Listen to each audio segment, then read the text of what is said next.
أعوذ بالله من الشيطان الرجيم بسم الله الرحمن الرحيم ګرانو محترمو مسلمانانو خویندرونو السلام علیکم ورحمة الله وبرکاته. حمد و ثنا د هغه ذات دپاره چې ډېر طاقتور دی، مالک د کائناتو دی، رازق د مخلوقاتو دی، او بیا بېشمېره درود په جناب محمد رسول الله صلی الله علیه وسلم باندې چې خاتم النبیین او خاتم المرسلین دی. دا زموږ عقیده ده چې د حضور کریم صلی الله علیه وسلم نه پس به بل پیغمبر نه راځي، او د هغې نه پس دعا ده چې الله رب العزت دې ستاسو او زمونږ سره د ټولو مسلمانانو چې د دنیا په هر ګوټ کې دي د هغوی مشکلات دې الله آسان کړي. د چا چې د زړه څه مرادونه دي، څه ارمانونه دي، جایز مرادونه ارمانونه دي، الله پوره کړي. مشکلات دی الله آسان کی، څوک قرضدار وي الله د قرض خلاص کی، بې ګناه بندیان دی الله د بند خلاص کی، مریضان دی الله شفای کامله ورکړي. دوستانو، زه مختلف وخت کې تاسو ته مختلف اعمال ښیم او ډېر کمالي اعمال درته ښیم. دې کې شک نشته چې الله رب العزت چې کوم قرآن مونږ ته رالیږلی دی، دې کې زموږ د آخرت ګټه هم ده، د دنیا ګټه هم ده. نو د آخرت ګټه خدا ده چې الله رب العزت د هغې په تلاوت مونږ له نیکیانې راکوي، هغه به زموږ په آخرت کې پکارېږي. خو په دنیا کې چې مونږ زندګي تېروو نو د الله د کلام آیاتونه چې دا وایو او په دغه باندې د الله نه مدد غواړو، نو الله رب العزت به د دنیا مشکلات هم زموږ اسانوي. چې الله رب العزت دومره غټ مشکل الله زموږ اسانوي چې هغه د قیامت په ورځ د جنت او د جهنم چې کوم د فیصلې دي، نو دا د دنیا واړه واړه د رزق مسله او د قرض مسله او د ګاډي مسله، د خپل کور مسله، دا به څنګه نه کېږي.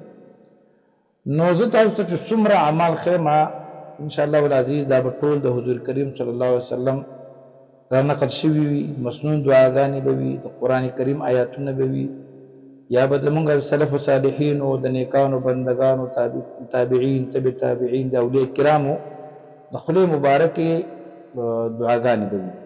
نو نن چې زه تاسو ته کوم عمل ښیم دا ګوره ډېر ناشنا عمل دی. اعمالو ته داسې مه ګورئ چې یو مولانا په ویډیو جوړه کړله او بس خبره ختمه شوه. دا خو ګوره دې څه به سړی څنګه کروڑپتي شي او دې څه به سړی څنګه پیسې به ورسره راشي او بنګله به ورسره راشي.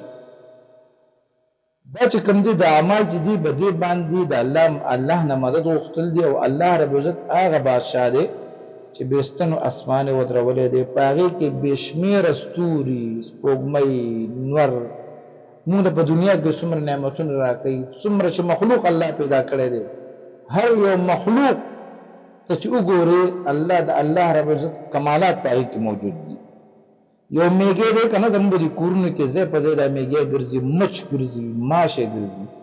هسې که دې ته تاسو لږ سوچ وکئ، د الله رب العزت د مخلوق کې تاسو سوچ وکئ چې په دې وړیو کې میږي کې سترګې هم شته دی، په دې کې ګرده هم شته دی، په دې کې زړه هم شته دی، په دې کې د هاضمې نظام هم شته دی، دې کې د متیازو سیستم هم شته، په دې کې دغه هر قسم د موسم عقل شعور چې کوم دی هغې ځان له د خوراک شی پېژني، ځي هلته خوراک هغه ځای کې ځان له جمع کوي، بچي راوړي، خپل بچي پېژني، خپل دشمن هم پېژني، خطر هم محسوسوي چې باران دی، اوبه دي، پورې سوړو ته ننوځي. دا الله رب العزت د هغه د تخلیق چې کوم دی دې کې د الله رب العزت نشانیانې دي. الله رب العزت مونږ ته وایي چې ای زما بندګانو تاسو زما په دې مخلوق کې سوچ وکړئ.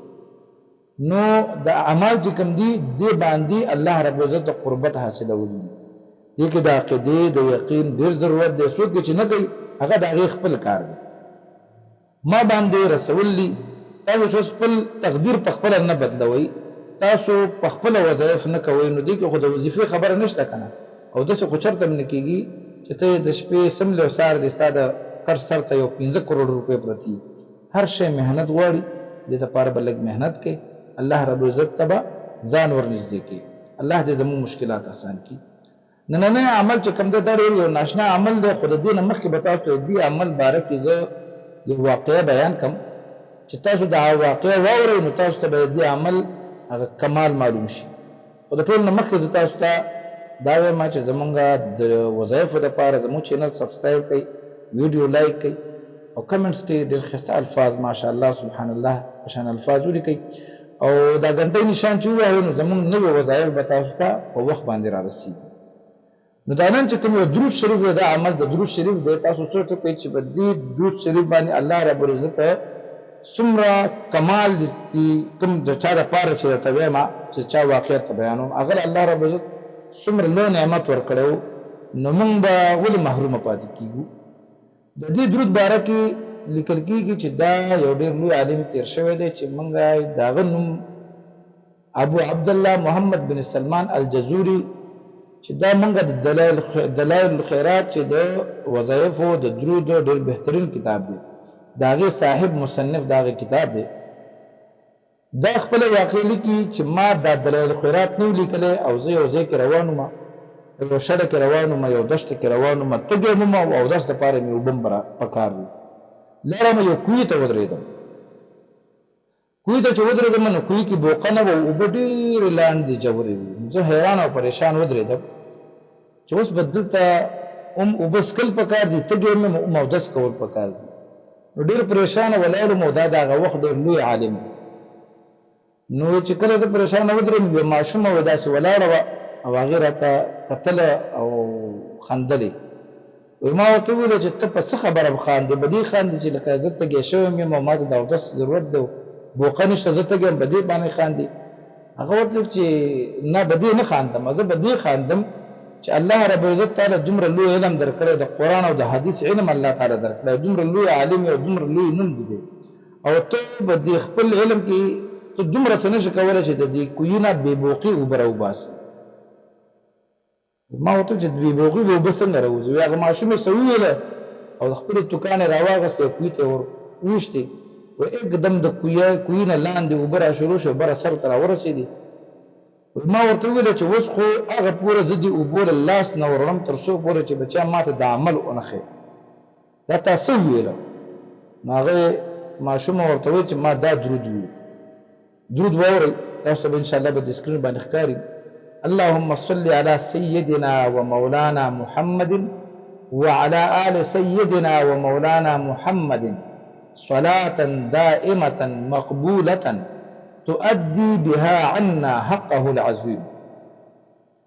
نو چې دا راته وویل چې دا درود شریف دی، نو د هغې نه پس زه دومره متاثره شوم چې د هغې نه پس ما فیصله وکړه چې زه به یو کتاب لیکم په درود شریف باندې، او د هغې نوم دلایل الخیرات دی، او زموږ د مسلمانانو چې څومره مسلکونه دي، څومره مذهبونه پای کې مقبول کتاب دی. نو دا درود چې کوم دی چې دومره زور پکې الله اچولی دی، او د یوې ماشومې د لاړو په برکت لاندې کوهی چې کوم دی، کوهي کې لاندې اوبه دي او هغه سر ته راخېږي، او د هغې روایت کوونکي مې یو داسې لوی عالم دی، لوی ولی الله دی، په دې کې دروغ نشي کېدی. نو زمونږ دا وړې وړې مسلې، کور نشته، ځمکه نشته، جایداد نشته، قرضدار یم، ګاډی نشته، بیماري ده راته، دا به ولې الله رب العزت نه حل کوي. دا درود چې څومره زیات ویلی شي، د دې دا مطلب نه دی چې تاسو به 50 ځلې ووایئ، 100 ځلې ووایئ، چې څومره زړه طاقت یو څومره ویلی شي چې الله رب العزت نه څه غواړئ. ګوره دا یو ناممکنه خبره ده چې لاندې د کوهي کې اوبه لاندې دي او بې بوقې، او د یو درود هغې کې لاړې توکل او د هغې نه هغه اوبه سر ته راتلل، دا لکه عقل نه مني. او الله رب العزت زمونږ بندګانو ته دا ښیي چې زما د محبوب درود ویلو کې، په هغه باندې درود ویلو کې دومره کمال دی. دوستانو د الله رب العزت په ذکر کې د رسول الله صلی الله علیه وسلم باندې درود ویلو کې ډېر لوی کمال الله یې ښودی دی. ستا څه قسم مشکلات وي، څه قسمه مشکلات دي، د پیسو وي، د کور وي، د جایداد دي، بیماري، اولاد دي، لکه څومره انسانان چې زما دي هغه اورېدونکي دي. بعضې کسان وایي خاوند به بیمار دی، زه بیمار یم، او قاري صاحب دا مسله او دا وظیفه او دا وظیفه. دا کومې وظایف چې کوم دي د عام دي، دا ته خپل حاجت دپاره وایي، ستا چا سره مینه محبت دی، د چا واده نه کېږي، د چا اولاد نه کېږي. نو دا کوم درود شریف چې دی، اللهم صل علی سیدنا ومولانا محمد وعلى آل سيدنا ومولانا محمد صلاة دائمة مقبولة تؤدي بها عنا حقه العظيم. دا درود شریف وای، هغه نه پس خپل ځان لپاره، د خپل مشکلاتو لپاره، د آخرت لپاره دعا کوي. یوازې دنیا نه ده، د آخرت هم چې کوم دی دا هغه آخري ابدي زندگی ده، هغې لپاره دعا کوي. الله به ستاسو دنیا او آخرت دواړه ښایسته کوي. ان شاء الله العزیز د بل یو ښایسته وظیفې سره به ستاسو په خدمت کې بیا حاضرېږم. تر هغې پورې اجازت راکوي د الله په امان.